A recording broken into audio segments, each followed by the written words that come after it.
한동훈 당대표와 이재명 민주당 대표가 회담을 했는데요. 네.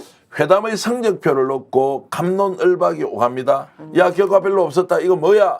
라고 하는 사람들이 있는 반면에 네. 야, 이거 이번에 안 만났으면 큰일 날 뻔했다. 라는 얘기도 있는데요. 잠깐 저희들이 준비한 영상 보고 와서 본격적으로 토론하겠습니다. 당장의 의료 공백에 대한 국민의 불안감을 해소하는 일도 우리 정치의 중요한 임무입니다.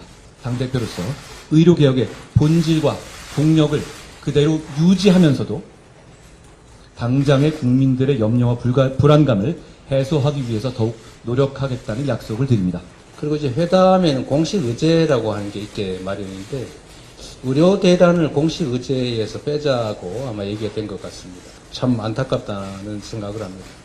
특히 최근에 계엄 얘기가 자꾸 얘기되고 있고 종전에 만들어졌던 계엄안에 보면 계엄 해제를 국회가 요구하는 것을 막기 위해서 국회의원들을 계엄 선포와 동시에 체포 구금하겠다라는 그런 계획을 꾸몄다는 얘기도 있습니다.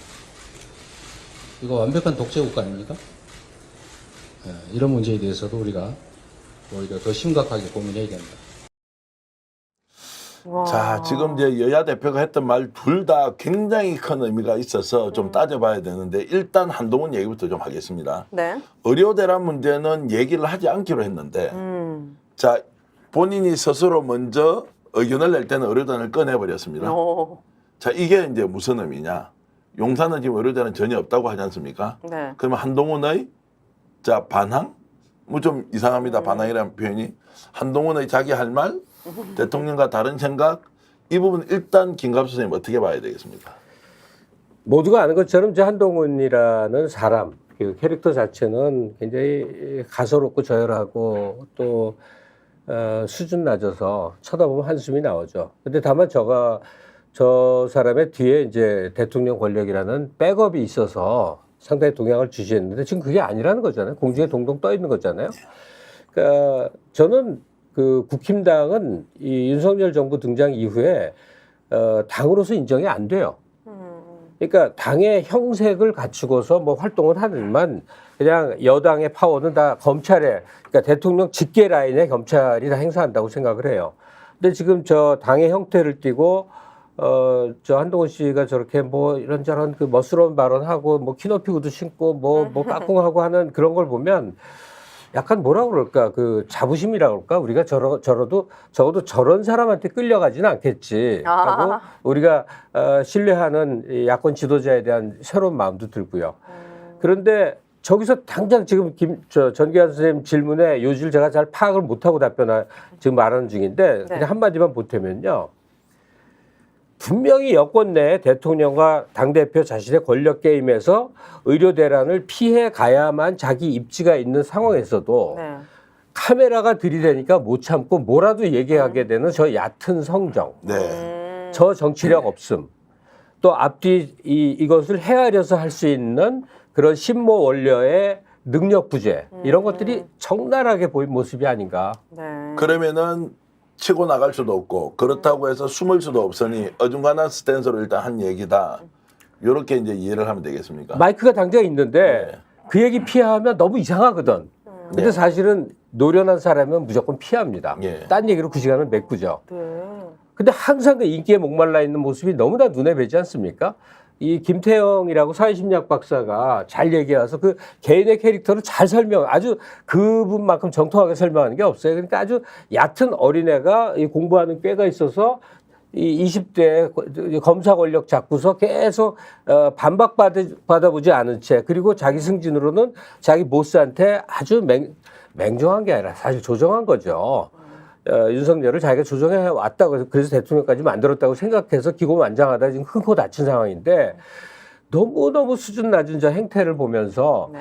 지금 그 발언에서도 저 사람의 정치적 행태가 어떤 선상에서 이루어지는지가 그대로 느껴지죠. 어떤 언론인이 그래요. 집에서 반신욕 하다가 불쑥 생각나면 이거 두드려 갖고 뭐 하자고 제안하는 사람이라는 거예요. 지금 한국 여당이 그렇게 움직입니다. 자, 존재감은 저렇게 이제 별로 없다는 거 드러났는데 그러면은 두 사람을 비교하자면 이재명 당대표도 얻은 게 별로 없다. 최병 특검 하나 해결을 못했는데 이게 뭐냐라는 이제 조국 혁신당의 비판이 있었습니다. 김종 박사님. 그 부분 어떻게 봐야 됩니까? 아니 왜 윤석열 대통령의 잘못을 이재명 당대표에게 제기하는 거죠? 이게 합의될 거라고 생각을 했다라고 하는 것 자체가 제가 볼 때는 조국 혁신당이 잘못 짚은 거라 생각이 듭니다. 해줄 턱이 없죠. 이걸 어떻게 해줍니까? 이걸 해주는 순간 대통령의 외압 의혹은 들통이 날 것이며 그 들통이 나는 순간 대통령의 부인인 김건희 씨 특검법을 할 수밖에 없는 거. 그래서 이걸 끝까지 지켜야 되는 상황이기 때문에 한동훈은 여기에 대한 자율성을 안 갖고 온 거 아니겠어요? 기본적으로. 저는 한동훈은 딱 두 가지 전략이라고 봐요. 하나 시간 끌기. 그러니까 계속 얘기하는 게 뭡니까? 그날 나와서 하는 게 판결이 나오면 복종해라라고 얘기했잖아요. 그러니까 사법 리스크에 의존하는 거예요. 자기 정치 내용이 아무것도 없었어요. 실제적으로. 그러니까 적어도 이재명 당대표의 사법 리스크가 10월 달에 본격화되면 그때는 예를 들면 이재명의 미래는 없을 거라고 하는 본인의 판단 속에서 계속 지금 제기되고 있는 부분들을 끌고만 가면 되는 거죠.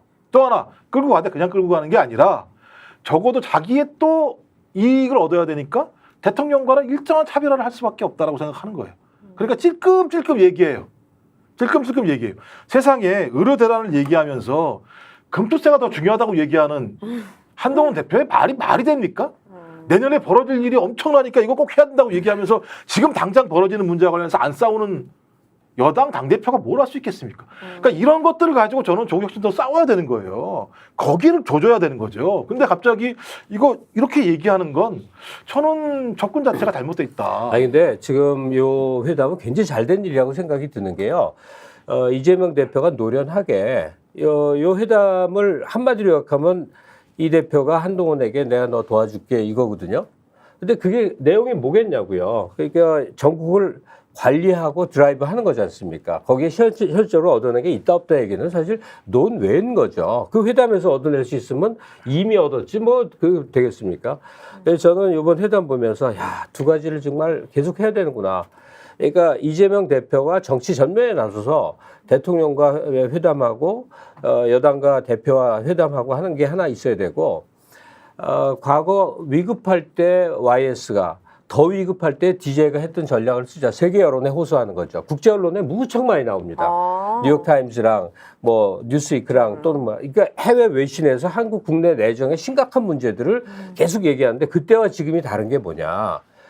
그때는 한국이 현재 미얀마보다도 존재감이 없는 나라여서 뉴스거리가 안 돼요. 한반도 분쟁 외에 한국의 대한민국의 정정이 뉴스거리가 아니었어요. 근데 지금은 동아시아에서 그래도 조금 의미 있는 국가가 됐거든요. 과거에 비해서는. 그렇다면 이재명 대표가 주로 미국 중심이지만 미국과 유럽의 주요 뉴스에서 현안 발언을 해요. 그럼 정부는 매국노다, 국가에 망신시켰다, 별 공격을 다 하겠지. 그러나 알 사람은 알아요.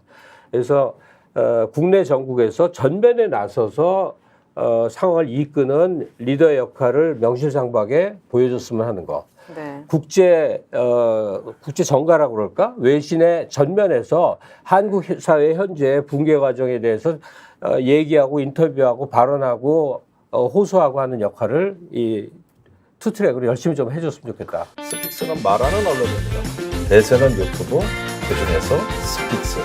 좋아요, 댓글, 구독, 알림 설정. 여러분이 저희를 사랑해 주시고 우리가 여러분을 사랑하는 4가지 방법입니다.